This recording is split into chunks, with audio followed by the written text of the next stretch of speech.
আসসালামু আলাইকুম।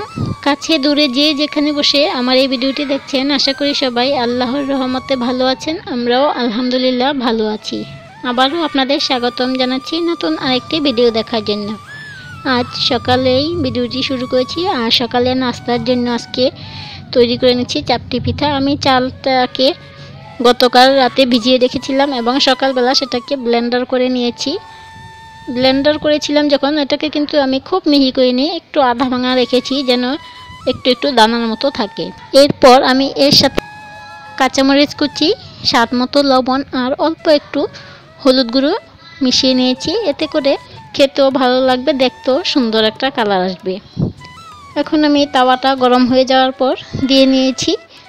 আর এই চাপটি পিঠাগুলো কিন্তু তাওয়াগুলো পাওয়া যায়, বিশেষ করে নন স্টিলের, সেগুলোতে ভালো হয় না। এই রকম বা দস্তার যে তাওয়াগুলো আছে সেইগুলোতে ভালো হয়। তো আমি আমার জন্য বানিয়ে নিচ্ছি। আর এই চাপটি পিঠাটা কিন্তু গরম গরম খেতে ভালো লাগে। আমি প্রথমটা বানিয়ে নিয়েছি আর দ্বিতীয়টি দিয়ে নিয়েছি। প্রথমটা এখনই খেয়ে ফেলবো, দ্বিতীয়টা হতে হতে। আর আমি আজকে আচারের সাথে আমি আমের মিষ্টি আচার তৈরি করেছিলাম, সাথে ঝালও ছিল।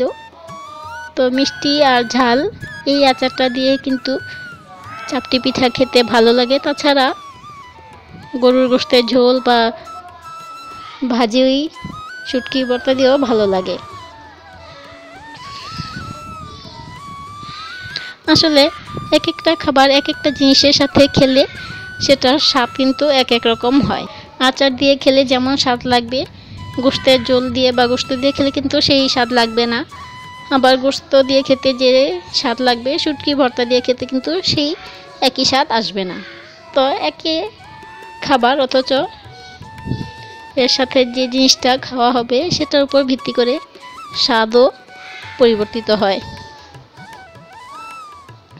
প্রথমটা একটু মচমচে কমই হয়েছিল, দ্বিতীয়টা মোটামুটি মচমচে করেই বানিয়ে নিয়েছি।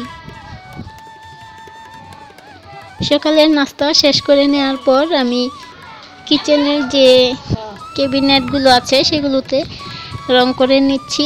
আর রংটা আমি এখন যেটা দিচ্ছি এটা হচ্ছে শেষ কোট। এর আগে আমি 3টি কোট রং দিয়েছিলাম। আর এখন যে রংটা ব্যবহার করছি এটা কিন্তু এনামেল পেন্ট।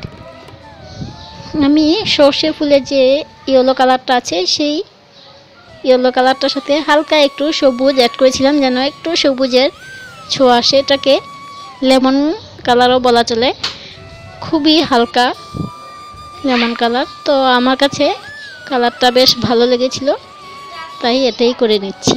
আমি এখানে প্রায় 5 কোট রং ইউজ করেছি। এতে করে ক্যাবিনেটগুলো খুব পিচ্ছিল হয়েছে, পানি অথবা তেল ছিটে গেলেও সেটা খুব সহজেই পরিষ্কার করে নেওয়া যাবে। এরপর দুপুরে কিছুক্ষণ আগে বাহিরে এইরকম পাঁপড় ভাজা বিক্রি করছিল, তো ছেলে দেখে খেতে চাইলো আর বললাম যে ঠিক আছে নিয়ে আসো। ওদের 2 ভাই বোনের জন্য 2টি আনা হয়েছে। ওই যে দূরে রাস্তায় বিক্রি করছে ওইখান থেকেই এনেছে।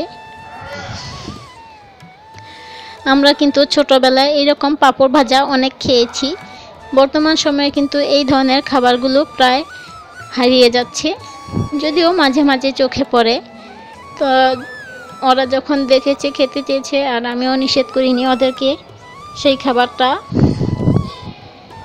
খেতে দিয়েছি যেন ওরাও বুঝতে পারে বিভিন্ন রকমের খাবারের স্বাদ বিভিন্ন রকম। এইদিকে অফ ক্যামেরাতে আমি রান্নাগুলো করে নিয়েছি। আর যে রান্না করেছি শুটকি দিয়ে, পুঁই শাক, কাঁঠাল বিচি দিয়ে, তারপর রান্না করেছি ঢেঁড়স দিয়ে চিংড়ি মাছ।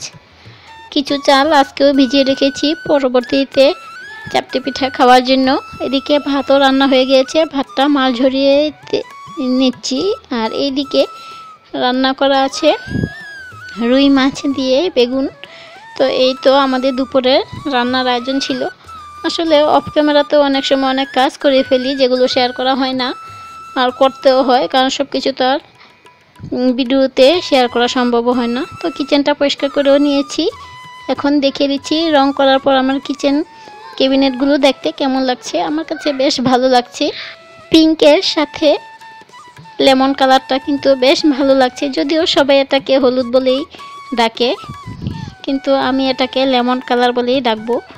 আর এদিকে দেশি আম আনা হয়েছিল, আমগুলো থেকে যেগুলো একটু পাকা পাকা সেগুলো আমি ঝুড়িটাতে সাজিয়ে রাখছি, আর যেগুলো এক্সট্রা থাকবে সেগুলোকে ফ্রিজে রেখে দিব, তা না হলে পচে যাবে। আর এই ঝুড়ি থেকে খাওয়ার সময় নিয়ে খাওয়া যাবে। একেবারে বেশি পেকে গেলে কিন্তু ওই আমগুলো খেতে ভালো লাগে না, একটু পাকা কম থাকতে খেতে ভালো লাগে। এইভাবেই আমি আজকে আমার ব্লগটা সাজিয়েছি। যদি আপনাদের ভালো লেগে থাকে লাইক, শেয়ার ও কমেন্টস করবেন। সবাই ভালো থাকবেন, সুস্থ থাকবেন। আল্লাহ হাফেজ, আসসালামু আলাইকুম।